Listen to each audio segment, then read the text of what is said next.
और आपको देंगे कराची पुलिस पर एक बार फिर मावरा कानून गिरफ्तारी और रिहाई के एवज भारी रकम तलब करने का इल्जाम। मुतासरा शहरी ने दाद रसी के लिए आईजी सिंध से फरियाद कर दी है। मज़ीद तफसीलात जानने के लिए हमने राबता किया है नुमाइंदा।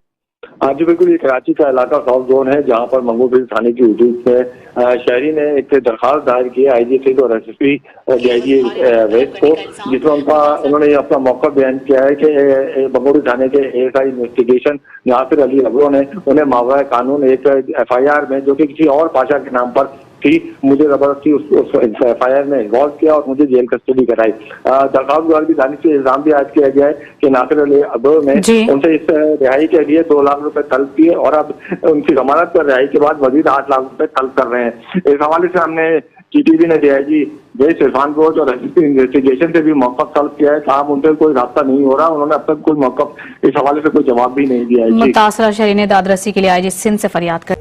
अच्छा सिद्दीक भाई, ये नासिर अली कितने पैसे आपसे अभी तक ले चुका है?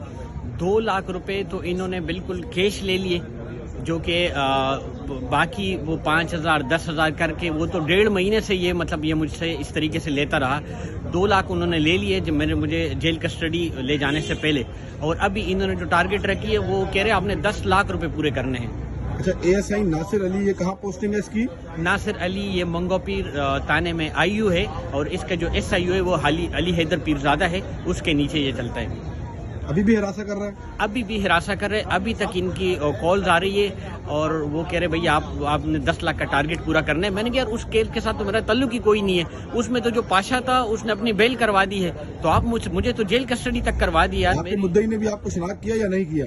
मेरा मुद्दई भी, उसने कहा आप पाशा से तो मेरा कोई ताल्लुक ही नहीं है, जो पाशा था वो तो दूसरा था, उनको उन्होंने भगाने का मौका दे दिया और उन्होंने आपके मुद्दई ने भी आपको शनाख्त नहीं किया? मुद्दई ने भी मुझे शनाख्त नहीं किया। यानी इसने आपको अगवा करके हद भेजा में रख के आपको किसी और एफआईआर में जेल भेजा?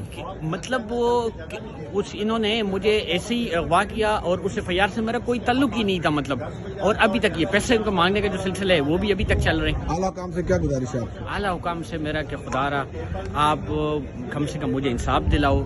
एफआईआर का जो मेरी अपनी पीआर है, जिंदगी में मेरे ऊपर कोई मेरा सीआरओ हो चुका है, क्योंकि बंदा तो क्रिमिनल बन जाते हैं सीआरओ और ये सारी चीज़ों से, तो कम से कम मुझे इस हवाले से इंसाफ दिलाया जाए। और आला हुकाम से मेरी ये अपील है कि ये सिंध अगर दीबल होता और राजा दाहिर साहब होते तो मेरे ख्याल पे फिर भी इंसाफ की एक्सपेक्टेशन आप रख सकते थे, क्योंकि मैं तो बड़ा मायूस हो गया हूँ। ये 10-15 दिन से मैंने मुख्तलिफ सरकारी अफसरों के ज़रारतें काटी है और हर बंदा कह रहे कि यार ये एप्लीकेशन तभी जाके काम करेगा, इसके ऊपर वजन रखो। वजन से मराद ये कि मजीद पैसे बढ़ाओ।